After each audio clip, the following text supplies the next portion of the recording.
We live in a world where everything seems permanent until it isn't.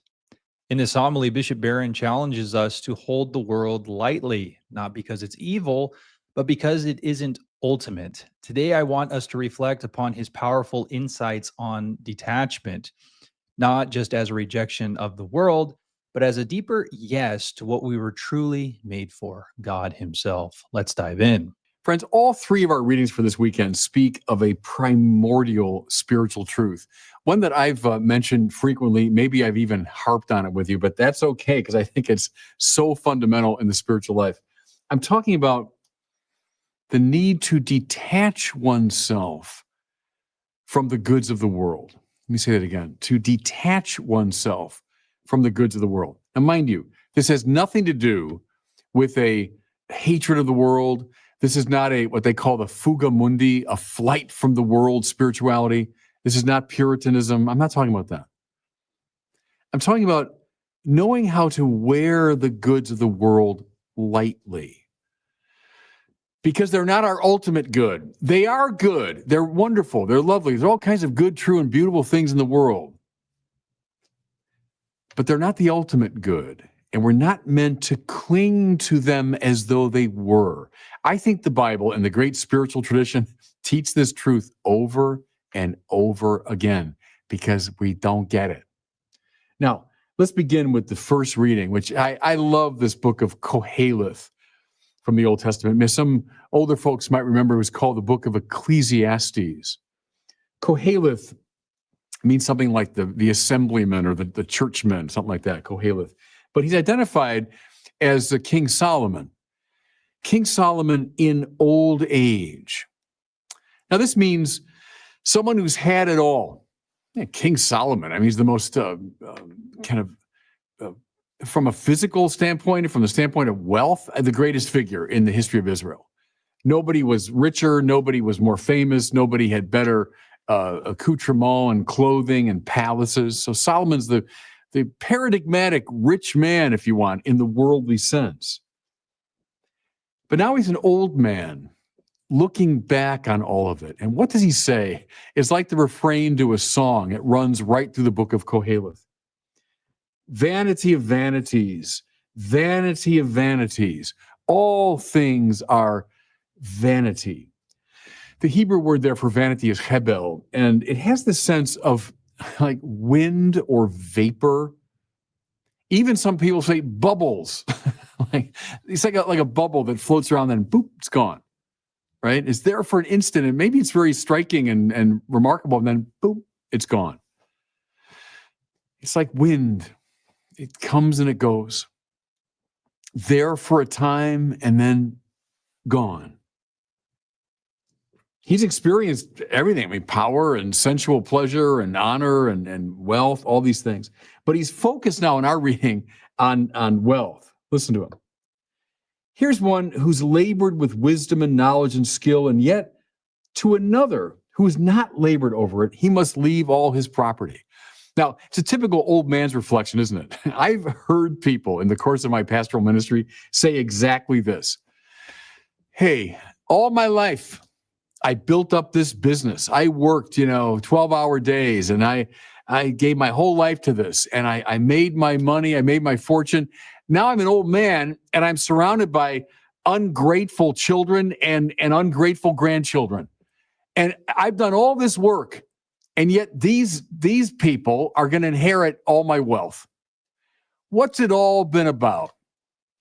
Vanity of vanities. All things are vanity. Okay, so what do you do? Do we just say, oh, there's Koheleth despairing?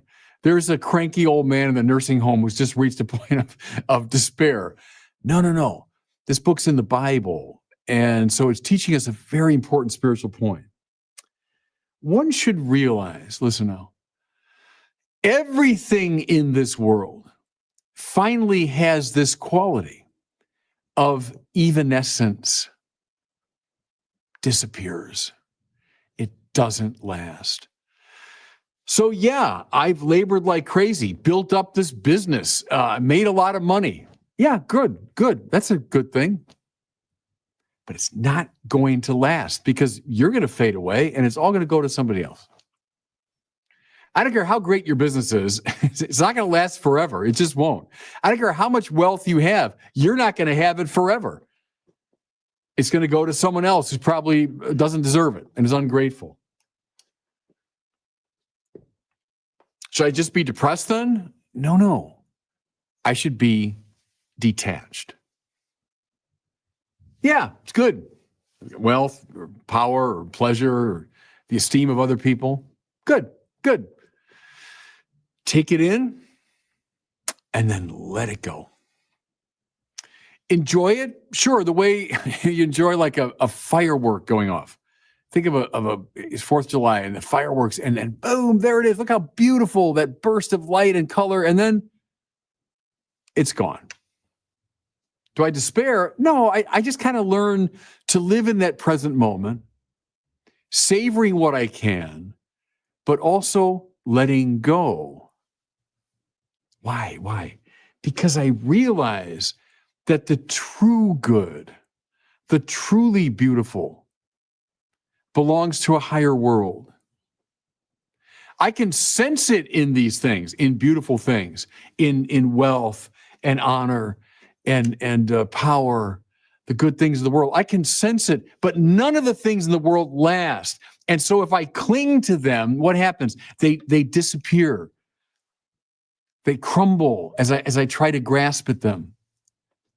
Rather, see them, appreciate them, and then let them go. If you want to watch the full homily, the video link is in the description below. So what do you think? Are you clinging too tightly to the things that can never last? Bishop Barron's reminder is very sobering, isn't it? But it's also very freeing. The things of this world are good, but they are not God. True freedom isn't owning more, but in loving rightly, being attached to God and detached from the world. For me, this truth hasn't been easy to live out. If I'm honest, it's actually been very, very difficult. I find myself constantly tempted to anchor my identity in the things that fade, like status, comfort, or success within this world, even good things like my family or my church life. But they were never meant to carry the weight of my soul. They were never meant to carry the heavy burden that my sin produces.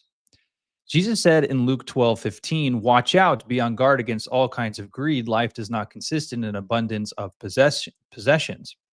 In my case, it wasn't possessions, but the hunger for recognition. I've always had kind of this drive to be successful. It was implanted within me ever since I was a young kid. You know, America is kind of built on that. And I had to learn to let that go and see how hollow that pursuit actually was. C.S. Lewis once wrote, you can't get second things by putting them first. You get second things only by putting first things first, if I can get that out.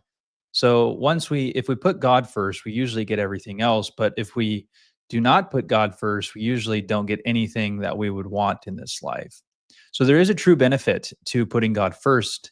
Usually the secondary, tertiary things in this life get added on and make our life abundant and beautiful when we come to God. And once I realized that hit me, it was profound. And I saw that I was clinging to many good things too tightly and treating them as ultimate things when in reality, only God was ultimate. And I lost peace because of that. But then again, it's also interesting because the moment that I put God first, all those things that I was really wanting, I found them, and I found them in a new light. And I think that is what Bishop Barron is ultimately getting at. And if I'm honest, I'm still learning to let go, to trust that even if I lose the things I care about, I haven't lost what matters most, and that's God himself. So if you have been there, if your identity feels tangled up in your work, your success, your images, or your image, for example, you're not alone. We all need community. We all need to be reminded of this great truth. And I'm very thankful to Bishop Barron for providing that for us. All right, let me know what you think. Drop a comment below if that spoke to you today. If that was something that you needed, let me know. Let's have an interaction over this. Let's live for the eternal, not just for the immediate. And let's be thinking and reflecting upon Christ today, because it really is about him. Everything is about him. Christianity is Christ, and without Christ, there is no Christianity, as I often say. And we all need to be reminded of that every day. So if that's something you need, please be sure to hit subscribe. And I hope you have a great day. Grace and peace. And I'll see you in the next one. Peace.